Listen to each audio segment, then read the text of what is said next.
Hi అండి, అందరికీ welcome to my channel. ఇవాళైతే స్వీట్ చేస్తున్నానండి, రవ్వ లడ్లు. ఇది నేను 2 kgs ఉప్మా రవ్వ తీసుకున్నానండి. 2 kgs ఉప్మా రవ్వతో 1 kg షుగర్ అండి. ఇది 1 kg షుగరు. ఇదేమో ఎండు కొబ్బరి పౌడర్ అండి, మిక్సీలో పౌడర్ చేశాను. ఇదేమో ఇలాచీ, ఇది కూడా మిక్సీలో పౌడర్ చేశాను. ఇక ఇవన్నీ డ్రై ఫ్రూట్స్ అండి. ఫస్ట్ ఇవేమో వేడి నీళ్ళు అండి, హాట్ వాటర్ కాగబెట్టి పక్కన పెట్టాను. ఇప్పుడు చేసుకునే విధానం చూపిస్తాను. ఇప్పుడైతే సరిపోయినంత నూనె వేసానండి డ్రై ఫ్రూట్స్ వేయించడానికి. అంటే గీ అలవాట్లేదండి మాకు, అందుకు ఈ నూనెలో అయితే ఫస్ట్ ఈ డ్రై ఫ్రూట్స్ వేయిస్తున్నాను. మరి మాడిపోయేటట్టుగా కాదు. ఇప్పుడు వేయించుకున్న డ్రై ఫ్రూట్స్ అయితే తీసేసుకున్నానండి. ఇవి పక్కన పెట్టేసుకొని ఇప్పుడు ఈ ఆయిల్ ఉంది కదండి, ఈ ఆయిల్లో నేను తీసుకున్న 2 kgs రవ్వను అయితే మాత్రం మొత్తం వేసేసేయాలండి. ఎందుకంటే వేయించుకోవాలి కాబట్టి, వేయిస్తేనే బాగా టేస్ట్ వస్తుంది, కలిపేటప్పుడు కూడా బాగుంటుంది. ఆ ఆయిల్లోనే వేసేసాను నేను. ఇది ఒక 5 minutes మనం రోస్ట్ చేసుకుంటే, ఆల్రెడీ నేను రోస్టెడ్ సూజీ రవ్వనే తీసుకున్నానండి. ఇలా మొత్తం ఇలా చేసేసుకోవాలండి, కలిపేసుకుంటూ ఉండాలి. అంటే మళ్ళీ అడుగంటకుండా మాడిపోకుండా ఉంటుంది. ఇలా కలిపేసుకొని ఆయిల్ మొత్తం పట్టేస్తుంది. ఆయిల్ వేస్తే బాగా టేస్ట్ ఎక్కువ ఉంటుంది. అంటే గీ అది వాడతారు కదా, మేమైతే తినమండి ఎవరిని ఇంట్లో, అందుకే అవాయిడ్ చేస్తున్నాను, ఆయిలే యూజ్ చేస్తున్నాను.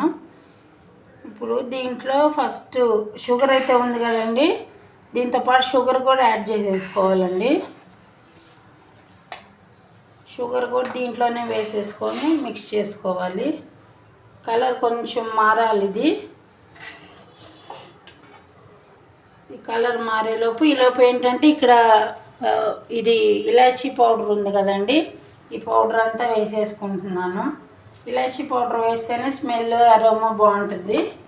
తర్వాత ఈ పచ్చి కొబ్బరి ఎండు కొబ్బరిది పేస్ట్ పౌడర్ చేశాను కదండి, ఇది మరి ఎక్కువ కాకపోయినా హాఫే వేస్తున్నాను నేను. ఈ మాత్రం సరిపోతుందండి. ఇక ఇప్పుడు ఇది మళ్ళీ స్లిమ్లో పెట్టుకొని మొత్తం మిక్స్ అయ్యేలాగా అంతా కలుపుకోవాలండి.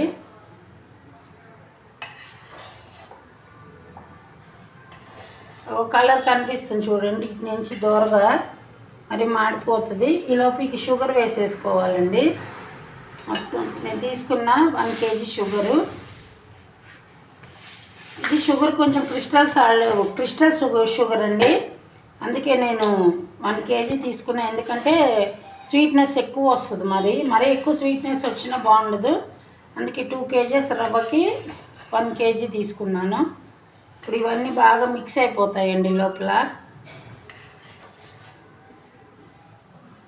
ఇప్పుడు ఈ డ్రై ఫ్రూట్స్ కూడా వేసి మిక్స్ చేసేసుకుందాం అంతా.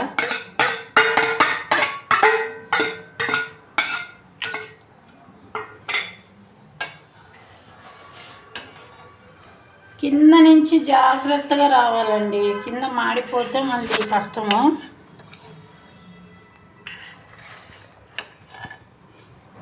ఇక ఇదిగో ఇప్పుడు మొత్తం అయితే పట్టేసింది కదండి, దీంట్లో మొత్తం మిక్స్ అయిపోయిందండి. అన్ని ఇంగ్రీడియంట్స్ కానీ ఆయిల్, రవ్వ, షుగరు మొత్తము. ఇప్పుడు కొంచెం చల్లారనివ్వాలండి దీన్ని చల్లార్చుకోవాలి. ఆల్రెడీ హాట్ వాటర్ వెయిట్ చేసి పెట్టాను కదా నేను. ఒక 15 minutes రెండు చల్లారే వరకు కాసేపు ఒక 15 minutes వెయిట్ చేద్దాము. ఇప్పుడు అంతా చల్లబడిపోయినాయండి వాటర్ అవి. ఇప్పుడు నేనైతే ఇది తీసుకున్నానండి, ఎందుకంటే కలపాలి కదా, మనం వాటర్ పోసుకుంటూ కలుపుకుంటాం కాబట్టి ఇది పెద్దదే తీసుకున్నాను. ఇప్పుడు ఇదిగోండి చల్లబడిపోయిందండి. ఇప్పుడు వాటర్ యాడ్ చేసుకోవాలి. వాటర్ మాత్రం జాగ్రత్తగా పోసుకోవాలండి, కొంచెం ఎక్కువైతే మాత్రం అంత లడ్డు సరిగా రాదు, లూజ్ అయిపోతుంది. ఇది సైడ్ నుంచి నేను కలుపుతున్నాను. ఫస్ట్ అయితే కొంచెం గోరువెచ్చగా ఉన్నప్పుడే కలిపేసుకోవాలండి. ఇదిగోండి అంత ముద్ద అయిపోతుంది, చూస్తున్నారు కదా.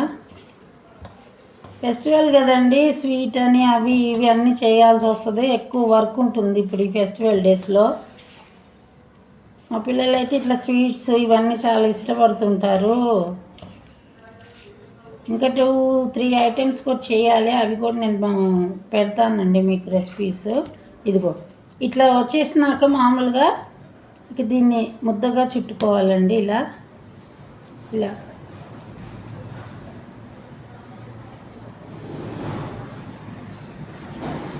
సైజు పెద్దగైనా చిన్నగా అయినా పర్వాలేదు, అది మీ ఇష్టం అండి. నేనైతే ఇదిగో ఈ సైజులో ఇట్లా చూసారండి, ఇట్లా రౌండ్గా వచ్చేసింది అండి.